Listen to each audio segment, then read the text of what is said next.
stars and stripes in my soul. Steel toes on, boots in the gravel, heartland truth on every channel. Open Bible, flag on the wall. We say what we believe when we don't talk at all. This is red, white, and raise hell. Cowboy hat, church bell, can't scare us into silence. We were born to rebel from the back road to the beltway. We won't fade, we won't fail. Proud, loud, standing tall. Red, white, and raise hell.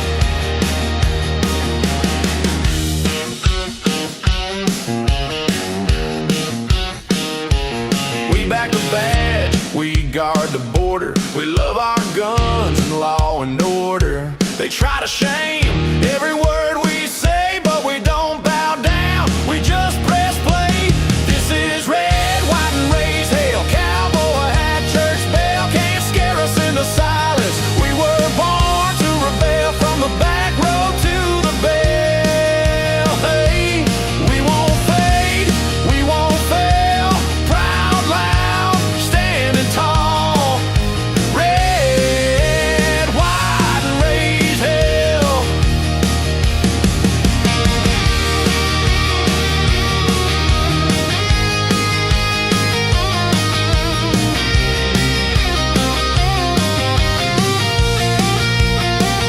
You can cancel the show, but not the crowd. We're still here, still talking loud. Gander the free on every spell.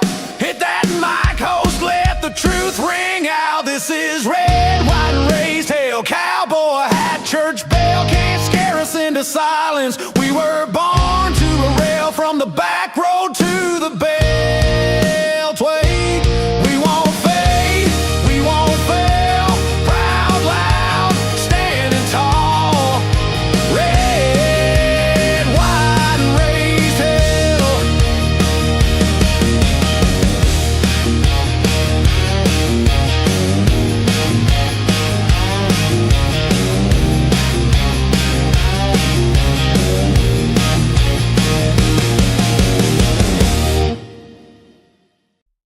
Hey, welcome into Strictly Speaking. Good to have you. We've got a great one for you today. Lieutenant Colonel retired Robert Buzz Patterson, U.S. Air Force, is a decorated combat pilot. He's a best-selling author twice over. He's a conservative speaker. 20 years of service. He flew missions in Grenada, Somalia, Rwanda, Haiti, Bosnia. He earned the Defense Superior Service Medal and the Air Force Air Medal. From 96 to 98, he served as Senior Military Aide to President William. Did I just say prison, trying to say president? I wonder if there's that was Freudian. President Bill Clinton. He carried the nuclear football, which automatically should grab your attention. He's, again, the author of 2 New York Times bestsellers, Dereliction of Duty and Reckless Disregard, and Conduct Unbecoming as well. A frequent guest on programs all over the internet platform space, the podcast space, and cable television, including the O'Reilly Factor back in the day, and Hannity. He has sharp insights on national security and politics, and I cannot wait for this conversation. I think you're going to love it here on Strictly Speaking.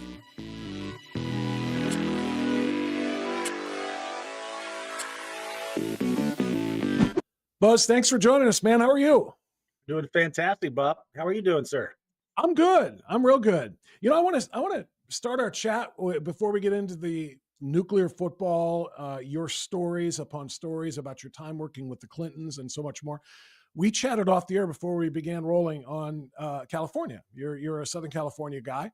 And I figured I wanted to cut that conversation short and have this actually on record. Why do good, strong conservatives continue to? I mean, you know that the massive amount of Californians are fleeing the high taxes, the high gas prices, and everything else that comes, and the big terrible blue government that comes with California, and they're flocking to Texas, and they're flocking to Tennessee. And they're flocking to Florida in many cases. So whenever I talk to guys like you, I want to say, why are you still, I ask Larry Elder this all the time. Why are you still there, Buzz? You know what? It's a great question. And trust me, Bob, we've talked about leaving a million times. but it's a situation where we've been out here for a long time. My wife is from Northern California. We live in Southern California now. Our kids all went to school here, were educated here. Two of the three of them live here, right around the corner, as a matter of fact. So, I think that someday we may leave. In the time being, I've chosen to stay here and fight. I actually ran for Congress in 2020 Yeah. up in the Sacramento area. I lost, but we did pretty well for Republican in that district. And so I'm just going to stay here and fight as long as I possibly can. We've got some great friends, a great church, and I do believe that there's potential, Bob. I know if you looked at so in the 2024 election, California Republicans made inroads in 72% of the counties in California. Now, we don't control those counties necessarily per se. We control some, but we are making inroads. And, I think the people have just had it.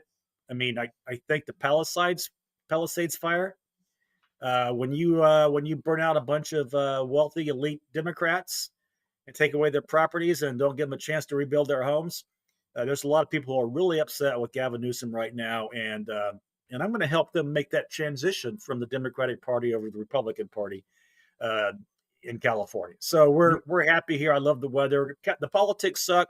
Prices suck. The price of gas is unbelievable. The tax structure is just really exorbitant. But we've been told by friends who have left that if once you leave California, you're probably not going to get back in. So if you're here and you're happy, you might as well stay, because the price of admission back in is pretty high, especially in terms of house prices and rent and that kind of thing. So we're here for the time being until our youngest is 19. He plays college volleyball locally, and if and when he decides to go out of state, then we'll probably vacate. But in the meantime, we're going to hunker down here and do our best.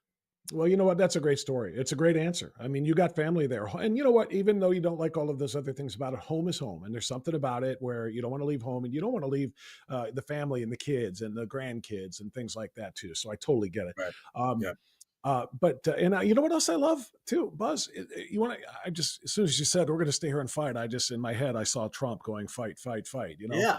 And you do, you kind of have to. What do you make of Gavin Newsom's sudden turn toward moderacy? Are you Well, buying it, or is this just 2028 prep? well, it's BS. What it indicates to me very loud and clear is he's running in 2028. He's going to run for the presidency in 2028, and he's so egotistical and narcissistic, Bob. He thinks he's going to be the presumptive nominee for the Democratic Party. That's the kind of guy he is. So this whole thing is an act. Gavin Newsom is a chameleon, and he will be whatever you want him to be when he needs to be to gain power or maintain power. And again, I like being that antagonist to people like him. For both Trump campaigns, well, actually all three, I was a semi-surrogate for the Trump campaign, and I got to go around the state of California and talk to people who are independents, maybe be on the fence. So I got to be the voice of reason in terms of being in those kind of places. And now that we're going to have a new governor pretty soon, because he's timed out. So it's going to be interesting to see what happens in California governor wise going forward. I know Kamala Harris is probably going to run, Adam Schiff, the usual suspects like that. And I'm here to poke them in the eye, Bob. Quite frankly, I'm just going to make their life a living hell, and Yeah. I enjoy doing that. You called him a chameleon. I was going to go to a different reptile. I think he's a snake. But here's the thing. I think he's really good. I think he appeals to the left, and I mean, you look at somebody like, who are the other suspects for 2028?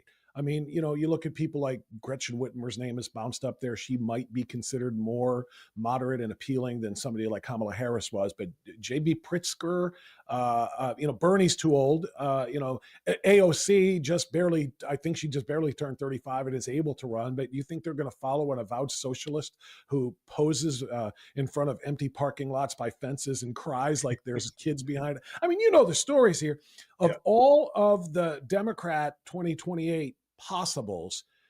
Gavin Newsom looks like he can be a vote getter. Yeah, they've got a pretty empty bench. They got a pretty empty bench right now. I think that presumptively Now, here's the thing about Newsom that Democrats love and elitists especially fawn over. He's really smooth. He looks good. He's a handsome guy. And most importantly, he has a lot of money behind him. He's got Pelosi cash behind him. And in California, that goes a long way. I mean, if you can run for an office and you've got Pelosi backing and George Soros backing, you're going to go a long way. And he's just good enough, and I think, as you pointed out, smooth enough that he's going to fool a lot of people. And in my warning to folks that are watching this right now, don't California America, because you're not going to like it. And he has destroyed this state, and he will destroy the United States of America if we let him. So it's going to take people like you to tell that, because you're Yeah. exactly right. I mean, look at California compared to the rest of the country and all of the measurables that matter. We're going to need you guys, when that time comes. And I know it's weird. We just finished the last election, but we're going to need you guys to tell the truth. What really is, California like? Talk about the crime rate. Talk about the gas prices. Talk about the gas taxes, the high everything taxes, everything that he has done and been responsible for. The lack of accountability for a lot of the disasters that happen out there. Because like I said, he's smooth. He's slick. More than just his hair is slick. And I think he's going to fool a lot of people without you guys out there to kind of sound the alarm. Yeah, I think so. I think that there's a requirement for us to be out here. I mean, and he glosses over things incredibly well, but I'm about 45 minutes from downtown LA, and I go down there only when I have to, because it's a freaking war zone. It is a third world verging on fourth world, down around Skid Row, and what Newsom has done for 8 years is just throw billions and billions at the homeless problem, and he doesn't intend to fix it. Now that he's probably going to run for president, he wants to fix it after all these years of hemming and hawing and saying it was an affordable housing crisis. It's not an affordable housing crisis. It's a mental illness and addiction crisis, and he is perpetuating it by handing out free needles and heroin on the streets. And that's not just LA, that's San Diego and San Francisco too, and parts of Sacramento. And it's he has destroyed the state. And again, I can't be clearer about this. He will destroy the US if we are dumb enough to elect him to the White House. Yeah, I know, I agree. And, I was, tell you, last thing on this guy, I don't want to waste too much more time on Gavin Newsom. I want to talk about Bill Clinton and Hillary Clinton and a lot of your experiences. But what I'm struck by is, I guess was it last summer 2024, when Xi Jinping and the whole China contingent came to San Francisco, and they had that place, which and San Francisco used to be such a beautiful city. It is. And it is just, absolute trash. But suddenly for a weekend visit, it was pristine. You couldn't find a needle. You couldn't find a puddle of urine. You couldn't find a pile of crap, all of the stuff that is there for regular Americans. But when China comes, look at what we're able to do. If you can clean it up for a weekend, you can clean it up. It's a desire about whether you care about the actual residents and citizens there. Well, they know how to do it. Obviously, they've shown they know how to do it. They can clean this crap up and get these people away to better conditions, actually, quite frankly, for them personally. So we've shown that it can happen, and we've shown what we can do over a weekend if we put our heads to it. And but you're right. Now that the Chinese went home, and we're right back to where we were. And in fact, things have gotten worse, probably. Yeah, I think you're right. All right, Buzz, I want to get into some of your stories and some of your experiences in the Clinton White House. I want to do that by kind of doing a backwards progression here, or I guess that would be a regression. I want to go with James Comey. James Comey, as you know, just a short while ago, caught a lot of hell, and in fact has had an investigation opened up by the DOJ into his 8647 walk on the beach. Look at what I just happened to find here. I thought it looked cool. This shell formation, 8647. Get rid of Donald Trump. While Donald Trump is overseas, mind you, and the guy who's already within less than a year faced 2 different assassination attempts. He's out there, 86-4, former director of the FBI. I'm doing that to ask you, because the other thing Comey is best known for is spending 40 minutes in front of a microphone or behind a microphone and listing all of the crimes Hillary Clinton committed with her email or her email server, her computer server in Chappaqua. And then at the end of 40 minutes is saying all of these things that she should be charged with, saying, but we're not going to charge her. So that's my way of progressing back to your experiences with Hillary Clinton and exactly who she is from what you watched and observed through the years that you worked with the Clintons. Take it from there. Yeah, so just a little bit of background for your viewers. So the military aide carries the nuclear football, and as such has to be around the president 24 hours a day, 7 days a week. And I did that for 2 years. So I had an office in the White House and a bedroom in the White House. And everywhere the president and the first lady went, I went. So vacations, Marine One, Air Force One, Camp David. I went. So I got to know them both. Was that an appointment, Buzz, or was that a volunteer? Did you want that job, or did they say, No. This is your job? No, in fact, it's a job you can't apply for. I was squadron operations officer in Northern California, Travis Air Force Base, and I got a phone call from the White House, and I had been selected as one of 6 to interview for the position, the military aide. And again, I kind of, in the back of my mind, knew that the job existed, but I really hadn't paid attention to it, and really had no intention of wanting to do it. And in fact, I didn't want to do it. They hired me anyway. So it was the Pentagon, the DOD picked me out. The White House sent me through a 3-day interview process with 5 other peers. Went through the interview process over a 3-day period. And even though I told them at the White House, I said, when they asked me why I wanted the job, and I said, quite frankly, I don't think I do. I love Northern California. I'm single. I'm dating my now wife, back in those days. And they said, they called me back and said, well, we know you told us you didn't know if you wanted the job, but if we offer it to you, will you accept it? And I said, let me talk to my girlfriend. And I called him back and said, yes, I'd be happy to. I'd be proud to. So I flew back to Northern California, Bob, and sold my house, packed up, sold my house, and moved to Washington, D.C. And a couple of weeks later, I was working at the White House, sleeping at the White House, and carrying around the nuclear football. And like I said, I wasn't quite part of the inner circle, but the Clintons didn't really have any choice because I had to be next to their side, and I didn't have any choice either. So I had to be by their side 24/7. So I got to know them both really well, which I talk about a little bit in my first book. And they're polar opposite personalities. And Hillary, which is probably the most reviled, hated female politician on the planet. I got to know her well, and I have to agree with all those takes. Hillary Clinton is a profane, arrogant, power-seeking, manipulative woman. To put it politely. I could tell you were struggling on which noun to use there. I didn't know what level your show goes, so I didn't want to just throw it out there. Yeah, you know what?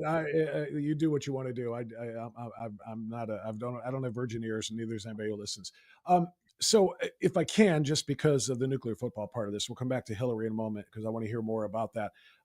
It's what, a suitcase, a briefcase, a satchel? Essentially, it's a satchel. It's a satchel. Historically, it was actually first conceived under JFK during the Cuban Missile Crisis. There's always been a military aide serving a president, but with the advent of nuclear weapons in the 1950s with Eisenhower, of course, and then JFK and the Cuban Missile Crisis, JFK realized he needed to have his military aide not only there 24 hours a day, 7 days a week, but he was the guy that's going to carry this satchel. It's heavy. It goes everywhere the president goes. The only person that knows how to get into it is the military aide. Not even the president knows what the codes are to get into it. He has his own codes, which is for something else we could talk about later. But I was that guy. And there's is there a backup to you? I mean, There's in a the there's a unlikely event that you stroke out or something happens to you, he doesn't have the codes, only you do. There's gotta be somebody else, right, in the event that it's well, you. the vice president also has a football. So this is Okay. an interesting tidbit. So the president's football is the active football. The president's military is the military aid. No matter what, wherever we go, it's the president so the president has codes, and the military aid has the football. So it takes both to launch nuclear weapons. So the codes are a credit card sized document that President Clinton kept rubber banded to his rubber. He didn't wear a wallet, so he kept his rubber band. He kept his codes rubber banded to his credit cards Hmm. in his pants pocket. So he had them 24/7 until he lost them, which we could talk about a little bit too. But he actually lost them down the road. But the military aid then What has doesn't everything surprise me else. is the number of times his pants came down. I'm not surprised they fell out of his pocket. Well, that I'm being a and it smart happened. ass a little bit here, but it's probably not that far from the truth. I'm just No, and you know what? And it happened ironically, or not, maybe not ironically, it happened in conjunction with Monica Lewinsky. So the day that he told me he'd lost the codes was the same day that the Monica Lewinsky thing hit the national press. wow. But yeah, but you have to have the military aid has the football, and I can't tell you exactly what's in there, but Mhm. it's everything the president needs, no matter where he is in the world or she is in the world, to be the commander in chief, to communicate uh, securely to the Pentagon through the military aid. It also has the targeting in there for multiple different. You name a nuclear scenario, and then it's got that broken down in this chart, which talks about talks about mass casualties and the whole nine. It's very sobering. Which again is when I first got that job, it was like, can I do this? And I wanted to make sure I didn't screw it up. And so I got very intuitively involved in what was in the football, how to do it, what the different options were. And then the president had the nuclear codes, but it takes the president and the military aid with the football. But they collaborate, and it goes down to the Pentagon, the National Military Command Center, NMCC, which is where the launch instructions go out. Keys start turning in silos and in nuclear submarines, and bombers get airborne on their way to whatever the target is. So it's basically president, military aids, conduit, Pentagon, start launching stuff. So the president has codes. You have the codes to the football. You get it opened up, and he gets in Okay. and starts all of this. He doesn't actually enter codes into whatever keyboard is inside that satchel and then launch from there, right? This is No, just what he no, needs to no. tell the folks in military command, NORAD or wherever, to fire, right? Correct. In fact, we don't use a laptop or a keyboard for exactly the reason that we are always concerned about the potential for hacking. So, unlike Russia and South Korea, who actually has theirs uh, uh, digitized, and they do use laptops and they do all that kind of stuff, the U.S. has chosen, and I think rightly so, and I was actually really proud to learn this, is that we want to keep the human element involved, so that if the president has to be of sound mind and body, the military aid has to be of sound mind and body. They have to communicate efficiently, and then it goes down to the Pentagon without anybody else getting involved. So the Pentagon, the National Military Command Center, is theoretically the button. So there really is no button, but the NMC's Strategic Integrated Operations Plan, which is their nuclear plan, is the actual button. Uh, Theoretically the button, but yeah, it's I Right. mean it's all human based, and but again, he can't do it without me. I certainly can't do it without him, and then the NMCC needs both of us to be on the same page of music. And here's the other thing, Bob. The timeline. So if you consider a possible launch, say from either Russia or China, we only have 15 minutes, maybe 15, 20 max on the outside for the president to get that notification, the military aid to get with the president to make a determination. How does he want to retaliate?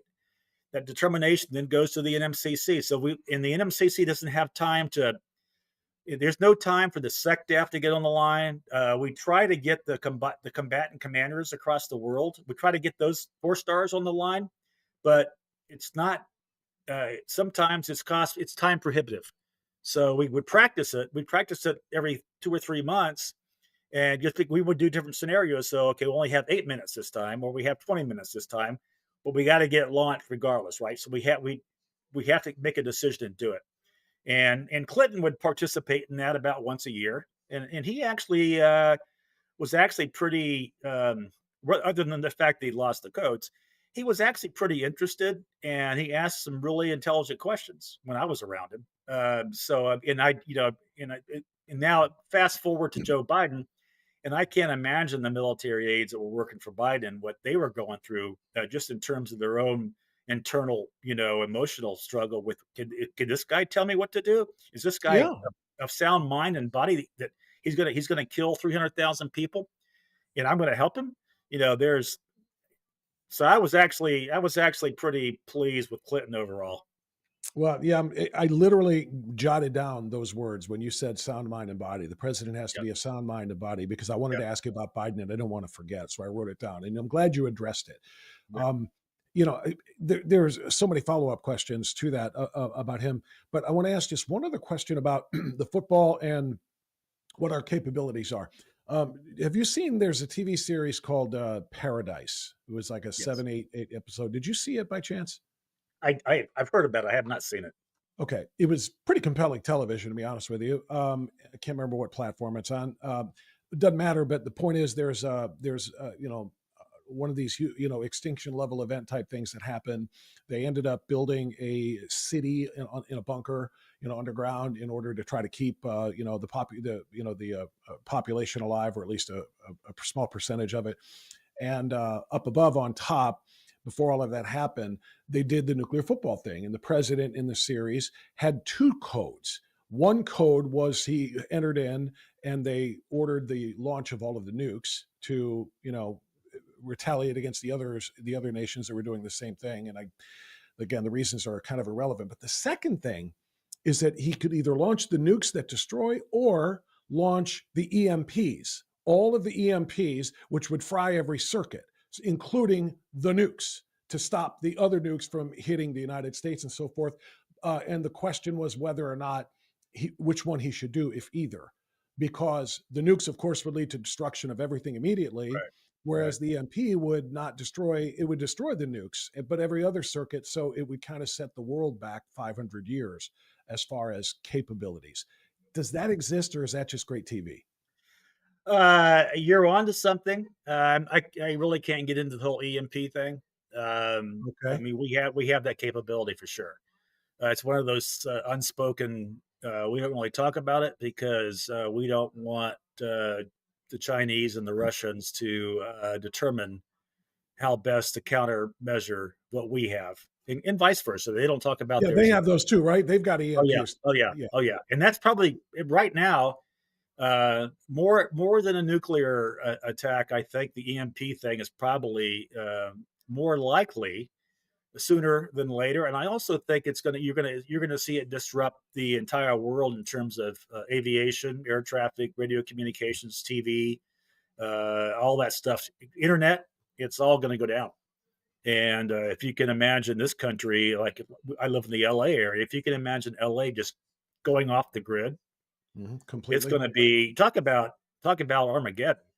You're going to have people fighting in the streets. And, no question. Yeah. Any of the preppers who got ready for such a thing, the bunker people, the food rations, the seeds and everything else, great, good for you. But guess what? You are now, target number one. Everybody who doesn't have that is going to be coming to take your stuff and whatever you have. So we have our escape route. I've got one for my family. We know what we're going to do.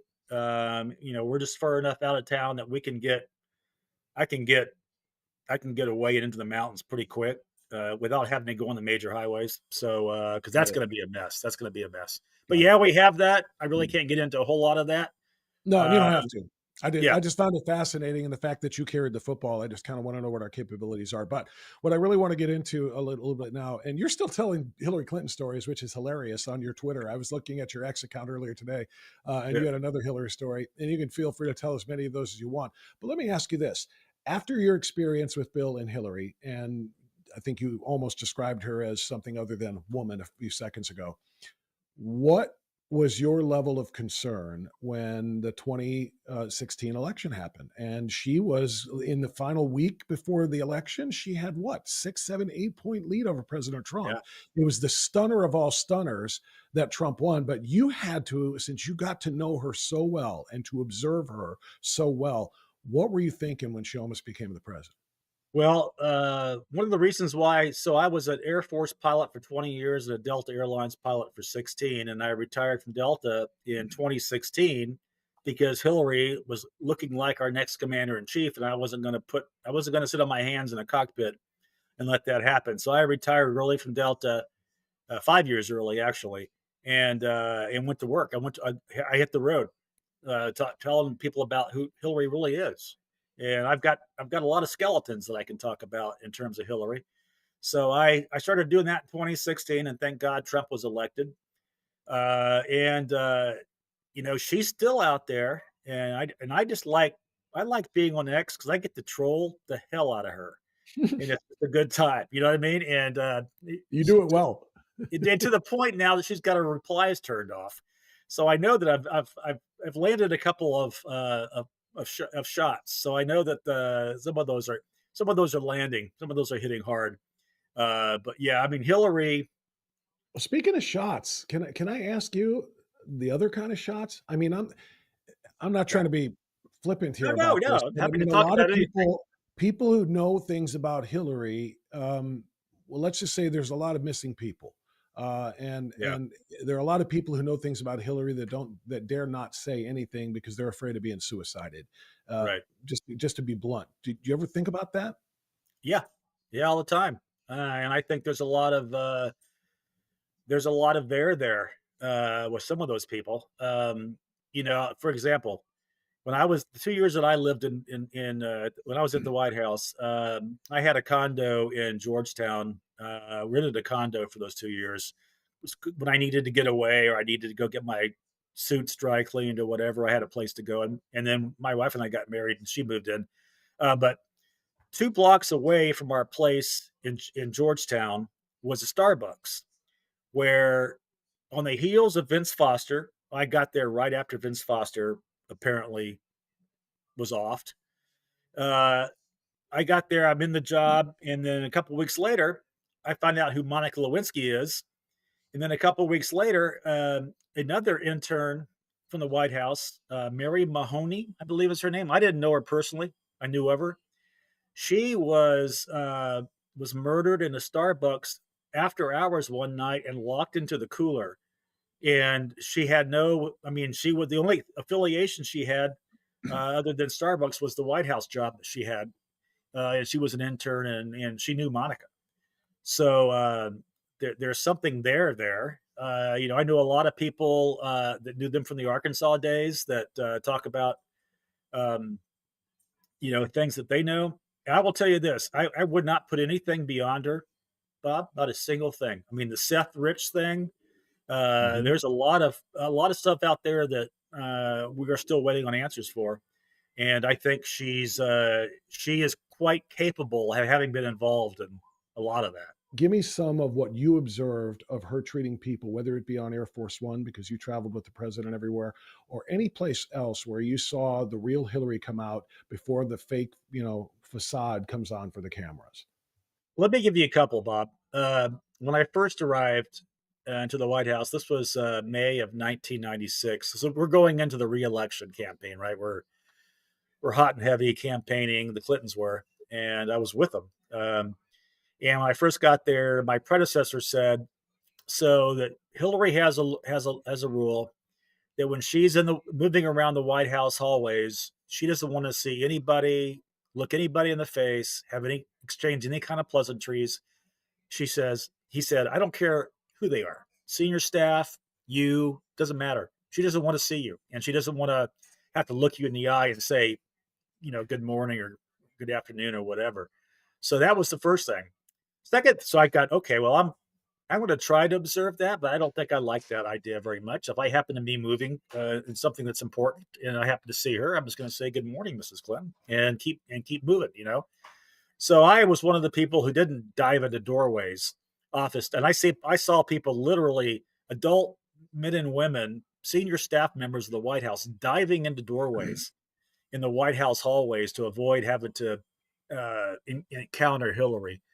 The other thing is, when I first arrived there, Bob, she, again, re-election campaign in '96, she decided that she didn't want military uniforms in the White House, military uniforms in and around her husband. She wanted to downplay the presence of the military around her husband. And so she wanted the military aide, me, to wear suits, just like the Secret Service guys were. And the Secret Service, I had a problem with that security wise, because I have the nuclear football, and the Secret Service guys have to protect me, and they have to know where I am at all times. And you're going to have a lot harder time if I'm wearing a black suit and sunglasses, determining who I am. So I said, well, that's a security issue right there. And then the Secret Service guys came back. They all came back and said they agreed 100%. So we all approached her staff and said, would you let her know that this is really not smart and we don't endorse this? And she finally relented, but she didn't like the military. She didn't want us around her. I always thought, her husband's the commander in chief. I would be proud to show that I'm the commander in chief of a military with an Air Force officer by my side, not trying to hide from it. But that was the approach the Clintons took. And one other situation, this is kind of an anecdote. I think I talked about this on X, maybe last night. So we were going on a vacation to St. Thomas on Air Force One, and we had just left Hilton Head, South Carolina. It was a big Democratic confab there, Renaissance weekend. And so we had spent time there, and we were flying down to St. Thomas for January 1st, New Year's, celebrate the new, Clinton's going to take a week in St. Thomas. He's going to golf. She's going to hang out on the beach. Chelsea's going to do her thing, whatever. So we land at like midnight on Air Force One in St. Thomas, and I hear, so I'm about halfway back in Air Force One, and I hear Hillary literally screaming at people. So I go, okay. So I've got to go into the breach, right? I got to figure out what's going on and see if I can help, because that was my job too.